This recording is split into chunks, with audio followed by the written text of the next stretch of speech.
It was billed as the event of the year. The airwaves were agog with news of the event. It trended at number one on social media and memes were created just for the event.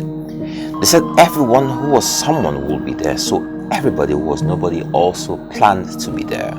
Security was tight and you would have been forgiven if you believed the president was gracing the occasion. Flights were sold out, transporters fully booked, and even Okada operators made mini fortunes as thousands laid siege at the venue.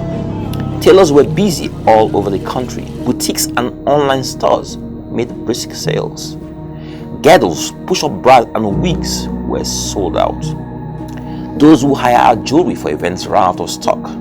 Some called in sick for work, others quit their jobs, and many lied to their employers just to get time off work for these events. Relationships were strained. Some dumped their partners. After all, at these events, you were guaranteed to get a better partner or spouse. Many broke their fixed deposits. Others sold their bitcoins. Some borrowed money. Many more sold their bodies just to prepare for this event. You see, they all had to look like they belonged, even though most of them didn't know the family of the deceased. It was a funeral, and eventually only those who succeeded in looking the part and those who knew someone that knew someone made it into the main tent. The rest were attended to like the rest that they were. Then said he to his servants, "The wedding is ready, but they which were bidden were not worthy. Go ye therefore into the highways, and as many as ye shall find, bid to the marriage." So those servants went out into the highways and gathered together all as many as they found, both bad and good, and the wedding was furnished with guests. We always have cause to say life is nothing but vanity, but can't help living it out daily. Our actions, our reactions, our attitudes, and lifestyles are a contradiction to what we say we believe. We often remember the very essence of life when we hear that someone has checked out of this world, and we then briefly question the whys and wherefores of our existence. In less than an hour, life continues as usual. No retreat, no surrender. Every weekend, some go through the routine of prepping for one function or the other. We want to look our best. We want to show them we have arrived. Some even go in borrowed garbs, all to belong. We also live our lives the same way. We chase a mythic shadow called success or prosperity all our lives, and most depart this world not knowing the origin or the meaning of their lifelong quest. We major on the elusive, the artificial, the mundane, and minor on the easiest thing, life.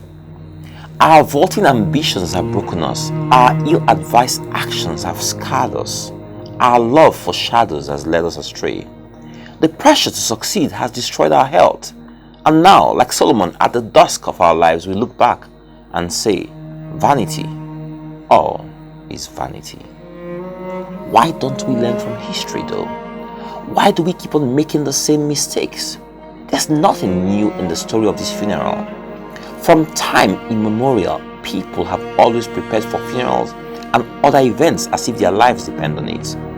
We stress ourselves so much over a one-day function. The latest craze is forming different WhatsApp groups to assist one person or the other for a funeral, wedding, baby dedication, housewarming, etc. I really don't get it. Sometimes you find you have been added to 6 different groups just in one day. What's happened to letting people give or support because they want to? Who are we really celebrating? The departed or our egos? In all of this, we neglect or ignore the only feast, the only wedding we have been invited to, and the invitation specifically says, "Come as you are. Come exactly as you are."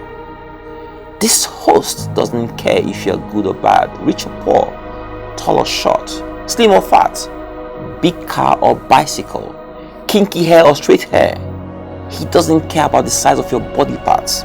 He doesn't care about your past. His invitation adds no sorrow. His guards usher all and sundry in. He has one big tent for everyone. Everyone has access to him. He doesn't discriminate on the basis of tribe, tongue, or race. Daily, he hosts the biggest event of our lifetime, and daily we shun his events. We only remember his events at the twilight of a misspent life, and when others have exited the stage, and when we remember, it's just for a fleeting second, then we go back to the right race we call life. Don't shun his invitation. Don't ignore his calling. Don't postpone your acceptance. Don't calculate the cost to prepare, because he says, come as you are. To attend this wedding feast, you need not lie to your boss. You need not lie to your spouse. You need not borrow clothes. You need not operate on your body. There's no risk to life. There's only new life gained. This wedding feast is free to you because Yehoshua has paid a huge price to have you. So as you come, make sure you don't doubt the price he paid. Make sure you don't cast aspersions on his character. Make sure you don't second guess his motives. Make sure you believe that he is who he said he is, and he will do all he has said he will do. All you need is faith to attend his wedding feast. Anything short of this will get you thrown out of his wedding feast. God bless you all.